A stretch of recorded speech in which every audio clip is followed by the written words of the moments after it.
Vamos. Ah, no, este no es. Este no es. Estábamos en el hidrante. El hidrante. Muy bien, entonces.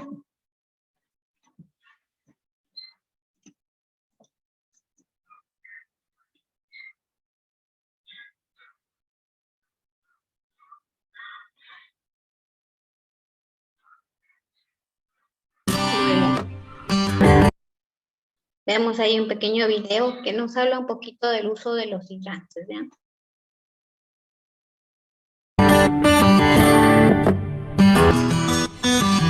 Desde el Servicio de Bomberos de Leganés queremos hablaros hoy de los hidrantes y de la importancia que estos tienen para nosotros en caso de incendio.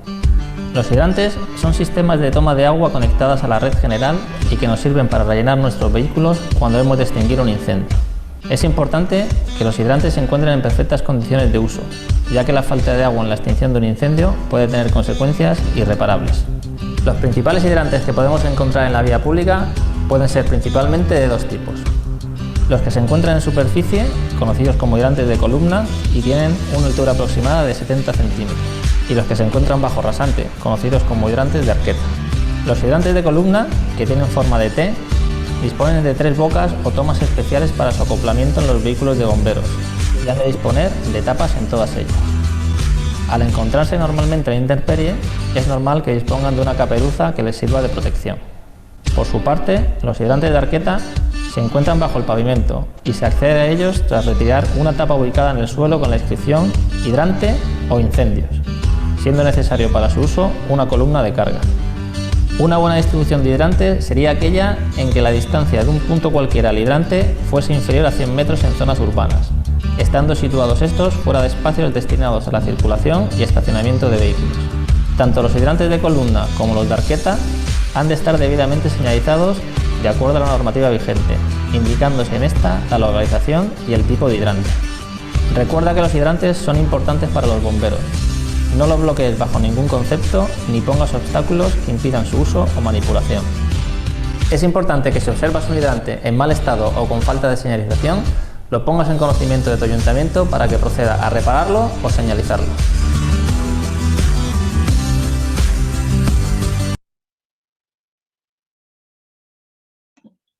Bueno, vimos ahí otra medida de protección, ¿sí? Que bueno, es de uso general, es del cuerpo de bomberos, pero pues son recomendaciones pues a la hora como ciudadanos tener un poco ya de criterio de qué se trata y saber que debemos cuidar estos bienes públicos, ¿no? Muy bien, y tenemos ya otra medida de protección que se conocen como las bocas de incendio equipadas. Las bocas de incendio equipadas, pues básicamente existe en un gabinete, en un piso, existe una manguera que pueden ser de dos tipos, de 25 milímetros de largo o de 45 milímetros de largo, ¿sí? Estas bocas de incendio sí están húmedas, es decir, si hay agua dentro de las bocas de incendio, está compuesto por esta manguera, ¿no? Que puede ser de 25 milímetros de largo o de 45 milímetros de largo, esta manguera que vemos aquí, ¿verdad? Tiene una tobera, ¿sí? Una boquilla de salida, tobera o lanza, una boquilla de salida, y este RACOP y esta válvula que vemos está dentro del gabinete y asimismo debe estar presurizado para su uso. Esta boca de incendio equipada ya no es de uso exclusivo de los bomberos, sino que ya es una medida de protección que puede utilizar un trabajador en caso de una emergencia. Normalmente son gabinetes que están cerrados, ¿sí? Pero si no tenemos la llave y hay un incendio, una emergencia, se tiene que romper el vidrio con algún tipo de elemento y utilizar esta boca de incendio. Aquí tenemos la válvula, ¿no? Y acá tenemos el manómetro. Normalmente estas bocas de incendio suelen tener también otros equipos contra incendios, como una pequeña hacha, ¿verdad? Esa pequeña hacha me suele servir para, si en algún momento me quedo atrapado, para poder manipular o abrir algún tipo de puerta. También en esta misma boca de incendio equipada suele estar también un equipo extintor, otro extintor colocado en el mismo gabinete, ¿sí? La señalización de la boca de incendio, pues es la que vemos aquí, ¿sí? Y el uso recomendado de estas bocas de incendio, pues es recomendable maniobrarla con 2 personas, porque ya vamos a ver en un video cómo se utilizan, pero por la forma o su uso mismo como se debe hacer, es mejor hacerlo con 2 personas. Si nos damos cuenta aquí, incluso la presión del agua, lo que les suele pasar a los bomberos, tienen que tener fuerza los bomberos, ¿no? Cuando ellos manipulan una manguera, ¿verdad? ¿Qué es lo que pasa? Hay como 3 bomberos manipulando, ¿verdad? 2 que se encuentran atrás y el que tiene menos miedo, ese lo mandan adelante, ¿verdad? Entonces, de los bomberos incluso son miedosos, ¿no? Aquí no tenemos los bomberos como en Estados Unidos. Entonces, aquí el que va adelante no quiere ir en realidad, ¿no? Para atajar el incendio. Normalmente se ponen atrás para controlar la manguera. Entonces, estas bocas de incendio, pues son fuentes de abastecimiento de agua con mangueras y están alojadas en un armario y se utilizan en zonas de riesgo especial. Yo diría que esto ya lo podemos encontrar en edificios grandes, donde no tenemos realmente la columna seca, o también tenemos los 2 tipos de medidas de extinción, ¿sí? Veamos ya un pequeño video, ya creo que este es el último, de cómo se utiliza esta boca de incendio equipada, ¿no? Cómo debemos maniobrar esta manguera.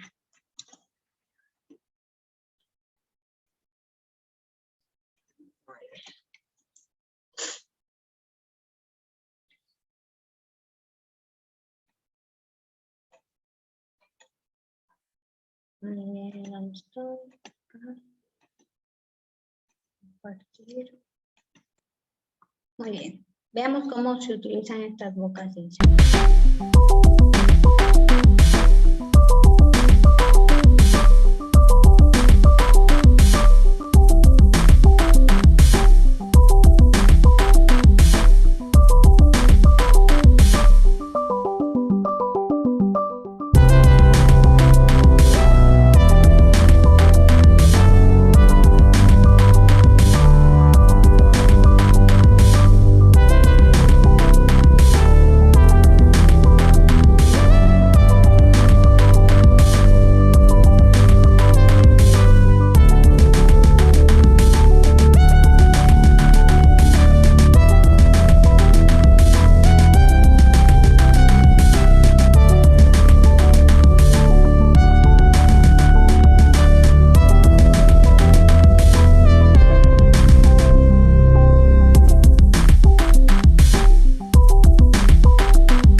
Muy bien, vimos que la forma correcta de utilizar estas bocas de incendio equipadas es un poco tedioso, ¿no? Primero tengo que llevar la manguera, asegurarme que esté cerrada, después voy y abro la llave de paso despacio, lentamente por la presión.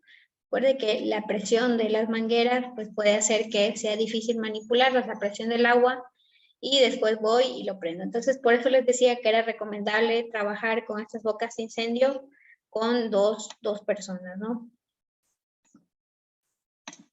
Y por último, de estos equipos de protección, tenemos los sistemas de extinción por rociadores, que se conocen como fire speakers, son rociadores automáticos.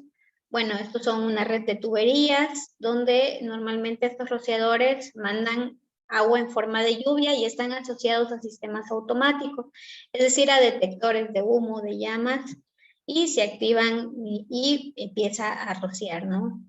Esto ya depende de la empresa. Normalmente los sistemas de detección suelen ser solo sonoros, pero pues en algunas empresas pues sí manejan el sistema con rociadores. Otra medida de protección, y aunque suene como protección, si dijimos que era algo tangible, bueno, pues es una medida de protección porque hay que aplicarla, ¿sí? Hay que generar esto y practicarlo con los miembros de la empresa, pues es la evacuación. Normalmente cuando hay, bueno, vamos a ver qué nos dice aquí, evacuación, la acción de desalojar un local, un edificio, un recinto, cuando ocurre una emergencia. ¿Qué es lo determinante dentro de una evacuación? Pues una de las cosas determinantes pues es el tiempo de evacuación. Siempre sabemos que entre menor sea ese tiempo, fue más exitoso y puede que se haya controlado la emergencia de mejor manera. Pero el tiempo de evacuación se va a dividir en 3 tramos. Diré en 4 tramos. El primer tramo, que será nuestro tiempo de detección, ese tiempo en que la persona vio el conato de incendio, dijo, bueno, está el conato de incendio, si es que puede hacerlo, va e intenta sofocar el incendio, apagar el incendio. Pero si no puede, pues, y a pesar de que sepa o no el atajar, tiene que dar aviso de que existe la alarma, ¿sí? Hay que dar esa alarma. Vi el incendio y la alarma, intento apagarlo. Entonces ahí en ese proceso de alarma hay un tiempo de retardo en el que no sé qué hacer, si apago el incendio, si llamo el 911, siempre hay un pequeño caos, ¿no? En ese tipo de situaciones. Entonces hay un pequeño tiempo muerto, un tiempo de retardo, y después viene el tiempo propio de la evacuación, donde dicen, sí, efectivamente este conato de incendio, ahora sí es un incendio, hay que evacuar el lugar, y ahora sí todos vamos por las vías de evacuación y desalojamos el lugar, ¿sí? Todo eso se va a sumar en el tiempo de evacuación, y los simulacros que se hagan dentro de las empresas van a ser destinados a ir mejorando este tiempo de evacuación. Otra cosa que debemos considerar en las evacuaciones es que tenemos que tomar caminos de evacuación y dimensiones de las vías de evacuación. Debemos tomar los caminos adecuados, es decir, evitar el ascensor, evitar la escalera eléctrica, porque las instalaciones eléctricas, lo recomendable en el caso de incendios es apagarla, ¿sí? Para evitar algún tipo de emergencia diferente, ¿no? Como algún tipo de cortocircuito, o que pueda contribuir a otro incendio, ¿no? Las dimensiones de las vías de evacuación, el ancho mínimo que debe tener, y esto lo establece el decreto 2393, es de 120 centímetros, ¿no? El ancho mínimo debe estar completamente señalizado. Vemos aquí que tiene estas luces fluorescentes, ¿sí? Para que en caso de que se vaya la luz, pueda seguirse el camino. ¿Qué más? Nunca debe estar bloqueado una salida de emergencia, ¿sí? No deben existir cajas o ese tipo de situaciones por aquí que puedan bloquear. Una vía de evacuación siempre tiene que estar sin seguro, ¿sí? Tiene que estar abierta para salir, ¿no? Tampoco deben haber obstáculos a lo largo de la vía de evacuación. Esto es algo que normalmente no se entiende muy bien y no se logra entender todavía en la cultura de nuestro país.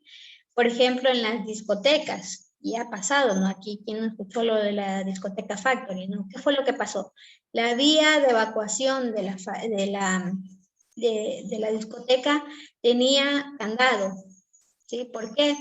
¿Por qué? Para evitar que personas se filtren y ese tipo de situaciones. Bueno, pues la vía de evacuación estaba con candado, fue bloqueada, y pues ustedes ya saben el resultado, murieron miles de jóvenes quiteños, eso ya fue hace muchísimos años atrás, ¿sí?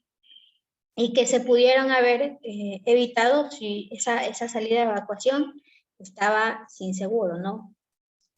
Entonces, otra cosa que tenemos que considerar en cuenta en las evacuaciones, pues es la señalización. Sabemos que la señalización de información es de color verde con pictograma blanco, ¿sí? Y que debe delimitar claramente cuál es la salida de emergencia y debe ir con flechas, de alguna forma, ir indicando dónde es esta vía de evacuación, ¿sí? Normalmente estas vías de evacuación deben llevar a un punto de encuentro, ¿sí? En el caso de los puntos de encuentro deben ser espacios abiertos que permitan el acceso o permitan la salida de las personas hacia afuera del recinto que se encuentran en emergencia o que permita la entrada de sistemas de emergencia. En el caso del instituto, el punto de encuentro adecuado, idóneo que nosotros tenemos, pues es el estacionamiento. ¿Por qué? Porque el estacionamiento es un espacio abierto, ¿verdad? Y tiene salida hacia la avenida. Contrario que si quisiéramos hacer un punto de encuentro, bueno, hoy en día ya en la cancha podríamos hacer, porque tenemos una pequeña salida por atrás, ¿sí? Para rodear un poco ahí el instituto, porque ahora hay esa vía. Antes no había esa vía de acceso por la parte de atrás. Entonces no podía ser un punto de encuentro, ¿sí? Entonces, eso es lo que debe cumplir un punto de encuentro. Una salida de evacuación tiene que llevar a eso, ese punto de encuentro donde se pone seguro a las personas y ellos pueden salir por sus propios medios o por medios de emergencia. Vamos a revisar, yo aquí tengo un pequeño un plan de emergencia tentativo que hice en su momento para el instituto. Yo les había dicho que el protocolo de emergencia pues va a depender de la emergencia que es, ¿no? Pero en general, cuando se da una emergencia, se debe, primero, dar la alarma siempre. Efectivamente está pasando algo, ¿no? Si hay un conato de incendio, debo dar la alarma. Debo dar la alarma y hay brigadas dentro de cada uno de los establecimientos que tienen que saber qué hacer con esa alarma. Es decir, ya dijeron, hay un incendio, entonces el responsable dice, ¿sabe qué? Llamamos al 911, ¿sí? Y después de eso, en función de lo que vayamos, de lo que se determine de esa emergencia, del grado de emergencia, se aplicará o no un protocolo de emergencia. Vamos a ver qué debemos hacer en caso de incendios, ¿sí? ¿Qué nos dice aquí el primer paso? Si ya empezó, ya fue el conato de incendio, he detectado el conato de incendio, se dio la voz de alarma, ¿sí? Se dijo, encontró, y se dio la voz de alarma. Un error muy, muy claro que se hace en las emergencias, es decir, alguien llame a los bomberos o alguien llame a la ambulancia.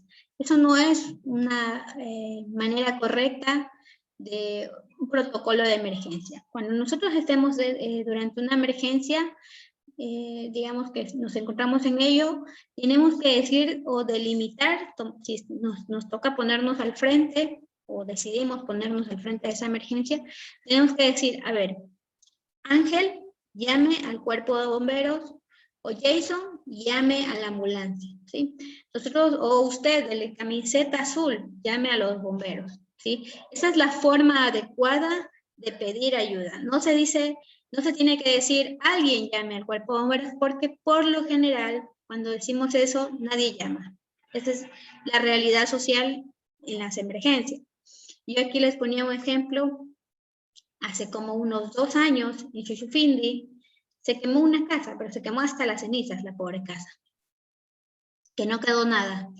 ¿Qué fue lo que pasó? No había, por suerte no estaban los propietarios de la casa, no había nadie dentro de la casa, simplemente no sé cuál fue, por qué se inició el incendio dentro del lugar, pero, bueno, me decían que el incendio fue como un barrio más allá de donde yo vivo, ¿no? En ese barrio era el mismo barrio de los bomberos, casi cerca, ¿no? Casi cerca, no precisamente ahí cerquita del cuerpo de bomberos. Entonces, ¿qué fue lo que pasó? Se empezó a incendiar esta casa obviamente no estaban los propietarios, y la gente, ¿qué fue lo que hizo? Empezó a estar alrededor de la casa, empezaron a transmitir en Facebook, empezaron a tomar fotos, empezaron a grabar videos en sus celulares, pero adivinen qué, nadie llamó a los bomberos. Había miles, bueno, no miles de espectadores, había muchos vecinos alrededor de la casa, pero nadie llamó al cuerpo de bomberos. Entonces yo le comentaba a un bombero, les digo, pero ¿por qué no fueron rápido a la emergencia? Miren, la casa prácticamente se extinguió. Y me dice, nadie llamó nunca a los bomberos. Pasa que los bomberos ya se percataron que empezó a haber cierto humo y empezó a haber cierto ruido, y ellos fueron a ver. Sí, fueron a ver y efectivamente había una emergencia. ¿Sí? Había una emergencia y ellos ya al momento de aplacarlo ya fue muy tarde, ¿no? Prácticamente se convirtió en ceniza. O sea, ahí se ve la cultura muy marcado de eso. Cuando hay una emergencia hay que decir, o dentro de una empresa hay que saber quién de una tiene que llamar. En este caso suele ser el rector o el de la brigada tiene que llamar a los bomberos, ¿sí? O si no hay ninguna de esas personas, decir tú, tal persona, llama a los bomberos, ¿no? Y eso también implica un poco la cultura que tenemos ahora, ¿no? Todos estaban embelesados en el celular y nadie llamó al sistema de emergencia, ¿sí? Entonces es algo que sí pasa, ¿no? ¿Qué hacer durante esa emergencia? Si puedo controlar la situación, debo mantener la calma, dar aviso primero a la persona, dar aviso también a esa persona que debe llamar al 911, ¿sí? Después de que hice eso, de que mantuve la calma, que avisé que había el conato de incendio, le avisé a la persona responsable para que llame al sistema de emergencia, voy a tratar de extinguir el incendio. Recuerda, esas son etapas que deben ser rápidas, pero ese es el orden que se debe seguir. Después de eso, ahora sí voy a tratar de extinguir el incendio. Sí, conozco cómo se usa un extintor. Si no lo conozco, no lo hago, ¿sí?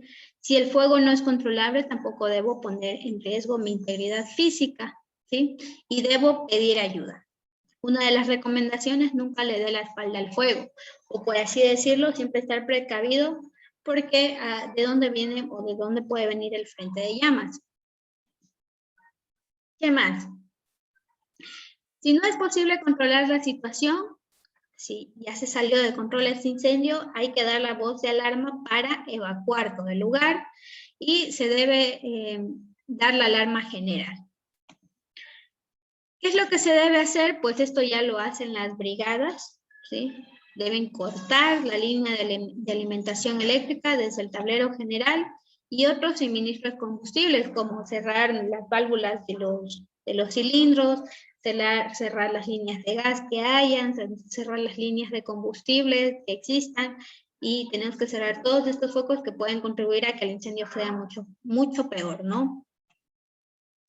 Yo como persona normal, común y silvestre, que no estoy dentro de la brigada, no debo hacer ese tipo de situaciones. A mí me dicen, debe evacuar, debo empezar a evacuar, ¿sí? De manera instantánea, no debo regresar por ningún motivo, nada que se me olvidó el celular, nada de eso, ¿no? Nunca debo regresar cuando he empezado a evacuar. Dice que debe salir solo con lo indispensable, y si usted ya ha estado en varios simulacros y hay personas visitantes dentro de esa institución, debe ayudar a esas personas a guiarlas por las vías de evacuación adecuadas. ¿Qué más se suele hacer en esto?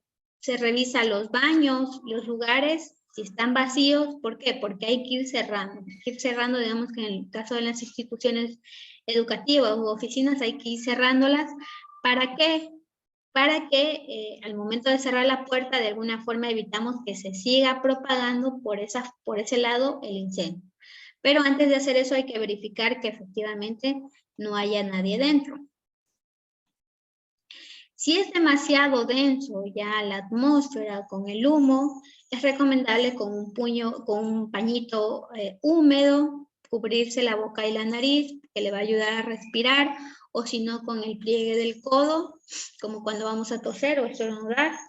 Si aún así es muy difícil, normalmente lo mejor es caminar agachado por la parte de abajo, porque recuerden que las líneas de aire caliente siempre van hacia arriba, ¿no? La transferencia de calor por convección.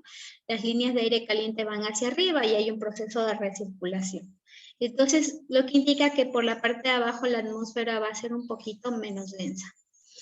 La evacuación debe hacerse de forma adecuada, ordenada y en fila. Yo siempre, como sabemos, por la fila derecha para salir, porque por la fila izquierda pueden estar llegando los equipos de protección, ¿sí? O el cuerpo de bomberos, quienes vayan a controlar esta emergencia. Muy bien. Bueno, básicamente eso es todo lo que les puedo comentar en la parte del sistema contra incendios. ¿Ustedes tienen alguna pregunta, chicos? Muy bien.